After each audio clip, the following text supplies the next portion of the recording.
नमस्कार, जय जय श्री सीताराम। मित्रों, आप सुन रहे हैं माघ मास के महात्म की कथा।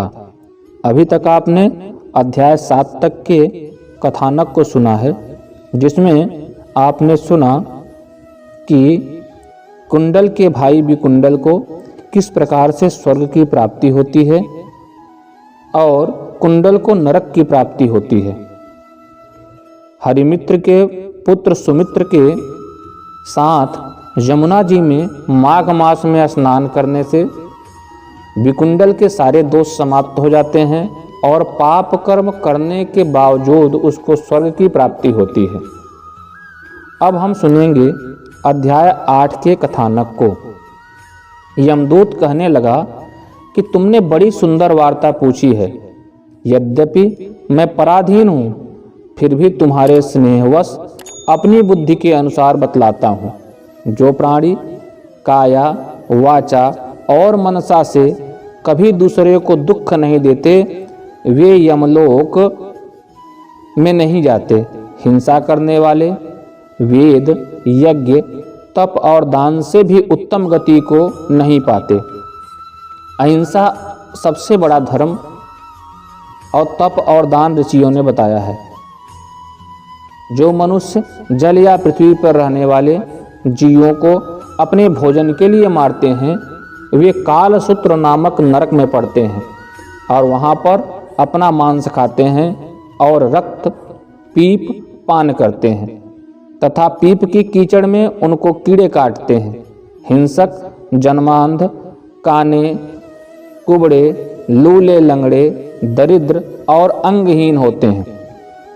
इस कारण इस लोक तथा परलोक में सुख की इच्छा करने वाले को काया, वाचा तथा मन से दूसरों का द्रोह नहीं करना चाहिए। जो हिंसा नहीं करते, उनको किसी प्रकार का भय नहीं होता।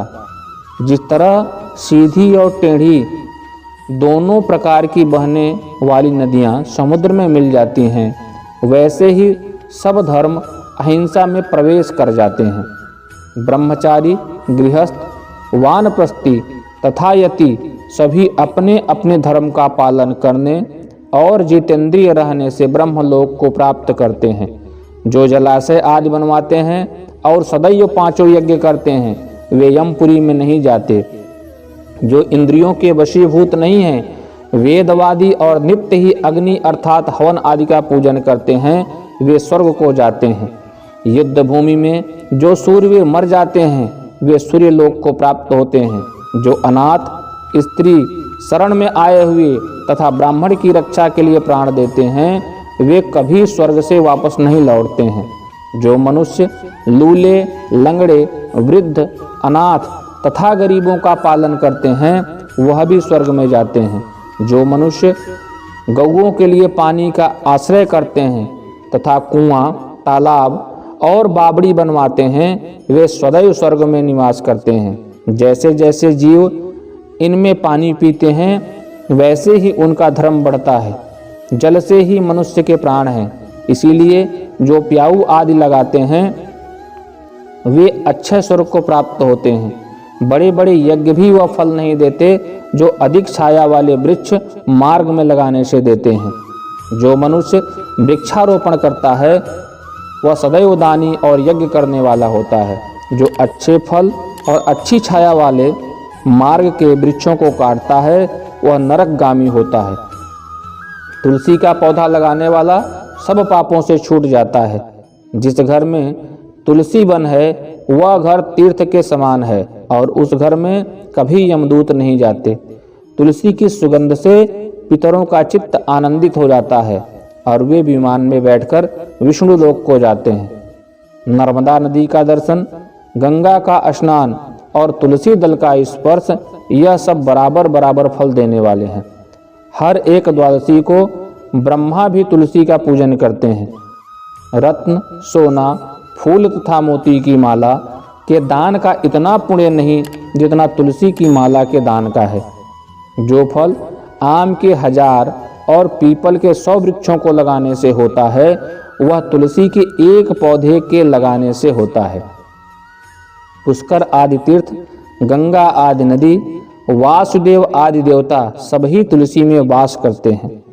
जो एक बार, 2 बार, 3 बार रेवा नदी से उत्पन्न शिव मूर्ति की पूजा करता है अथवा स्फुटित रत्न के पत्थर के आप से आप निकले हुए तीर्थ में, पर्वत या वन में रखी हुई शिव की मूर्ति की पूजा करता है और सदैव ओम नमः शिवाय मंत्र का जाप करता है, यमलोक की कथा भी नहीं सुनता।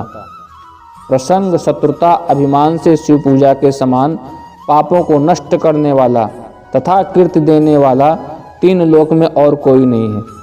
जो शिवालय स्थापित करते हैं वे शिवलोक में जाते हैं। ब्रह्मा, विष्णु तथा शिव का मंदिर बनाकर मनुष्य वैकुंठवासी होता है। जो भगवान की पूजा के लिए फूलों का बाग लगाते हैं वे धन्य हैं। जो माता पिता, देवता और अतिथियों का सदैव पूजन करते हैं वे ब्रह्मलोक को प्राप्त होते हैं। तो मित्रों, इस प्रकार से माघ महात्म अध्याय 8 की कथा समाप्त होती है। यह कथा आपको कैसी लगी अपनी राय जरूर कमेंट बॉक्स में लिखिएगा और संभव हो तो श्री हरि लिखिएगा। साथ ही साथ अगर आप चैनल पर नए हैं तो सब्सक्राइब करके बेल आइकन दबा दीजिए ताकि ऐसी ही रोचक सनातन धर्म की जानकारियां आप तक पहुंचती रहे। अगर आपको यह कथा बहुत अच्छी लगी हो तो अपने सगे संबंधियों से साझा करना नहीं भूलिएगा और हाँ, लाइक भी करके जाइएगा। पूरे वीडियो में